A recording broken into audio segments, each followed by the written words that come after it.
Video जर आवडला तर मित्रांनो चॅनलला सबस्क्राईब करायचं आहे, सोबतच व्हिडिओची लिंक मित्रांपर्यंत शेअर करायचं आहे। या ठिकाणी बघा 4 छेदामध्ये कंसात 5/7 बरोबर किती। आता ही आहे बेसिक कन्सेप्ट आणि मित्रांनो हे आहे गणितीय क्रिया। मग याला सोडवत असताना सुरुवातीला काय करायचं आहे तर बघा या ठिकाणी 4 आहे, याला अपूर्णांकात आपण लिहू शकतो। म्हणजेच काय तर 4च्या छेदामध्ये काही नाही म्हणजे 1 असतो, नेहमी 1 असतो। ओके, त्याच्यानंतर छेदामध्ये 5/7 हे तर जशाला तसेच असणार। ठीक आहे, आता पुढे काय करायचं बघा, हे 4/1 या ठिकाणी लिहून घ्यायचं आहे सुरुवातीला। त्याच्यानंतर याला आपल्याला वरती घ्यायचं आहे, 5/7ला वरती आणायचं आहे। म्हणजेच काय करणार तर गुणाकार करणार। हा बघा भागाकार आहे ना, याला गुणाकार करणार।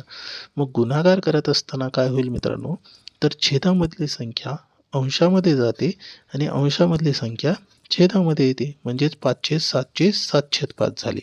आता याला सोडवायचं बघा, यांचा करणार डायरेक्ट गुणाकार, अंशाचा गुणाकार आणि छेदाचा गुणाकार, म्हणजे 4 × 7 आणि 1 × 5 होतील। ओके, आता करा गुणाकार। 7चा गुणाकार 4 सोबत केलं 7×4 = 28, छेदामध्ये 1चा गुणाकार 5 सोबत केलं तर 5 होतील। ओके, आता बघा, आता याला जर सोडवायचं म्हटलं तर हा पण उत्तर असणार आहे, परंतु याला जर अंशामध्ये किंवा पॉईंटमध्ये उत्तर आणायचं असेल तर आणू शकतो। बघा सरळ काय करायचं, हे छेदामध्ये 10च्या पटीत संख्या आली पाहिजे।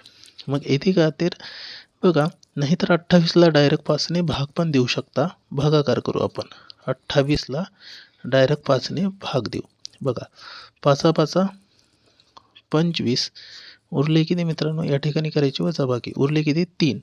या ठिकाणी पॉईंट द्यायचं, 0 खाली येतील, 30 झाले। पुन्हा 5ने भाग द्या, 5×1 = 5, 5×6 = 30, किती येतील या ठिकाणी 0, म्हणजेच 5.6 हे या ठिकाणी आपल्या प्रश्नाचं उत्तर असणार आहे।